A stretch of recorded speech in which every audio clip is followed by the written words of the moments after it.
Once upon a time, in a joyful little village, stood the guard, a wise and gentle oak tree who had watched over the people for centuries.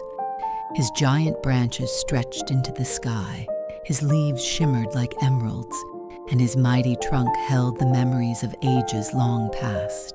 When spring arrived, the guard bloomed with glowing flowers. They lit up the evening like tiny stars on his branches.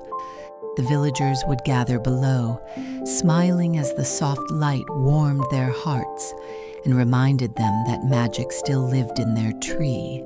In the bright summer sun, the guard gave cool shade to everyone. His wide green leaves danced in the breeze, and under his giant limbs, the village felt calm and safe, like being held in the arms of an old friend.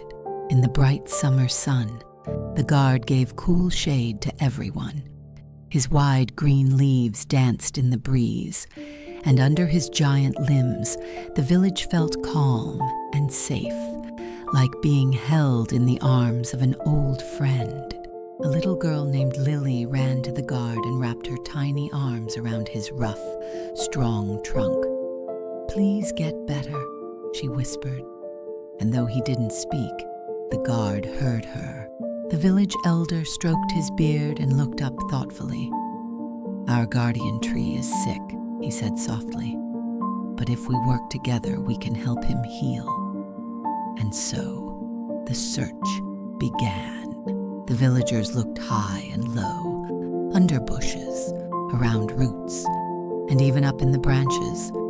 The guard stood quietly above them, his mighty trunk steady, his bark filled with the stories of so many years. Suddenly, young Tom shouted, "Look, down here!" Near one of the guard's great roots, he found a pile of shiny, hard rocks blocking the soil. The tree was thirsty, but he couldn't drink. The villagers quickly and gently began to remove the rocks, carefully, so they didn't harm the roots. They worked together to give the guard the space to breathe and grow again. Then, with buckets from the stream, they poured cool, fresh water near the roots. The earth drank deeply, and the guard seemed to sigh with relief.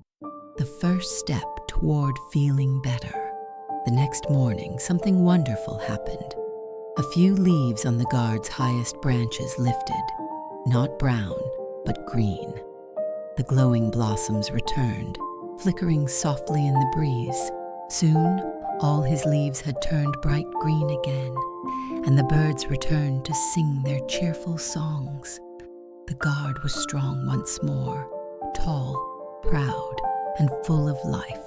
The village burst into celebration. Children danced, families laughed, and music echoed beneath the wide, glowing canopy of the guard, their protector, their friend, and their greatest gift. When autumn came, the guard turned golden and red, like a flame in the wind. His mighty trunk still stood firm, and his leaves floated down like little pieces of sunlight. In winter, the guard stood silent and strong.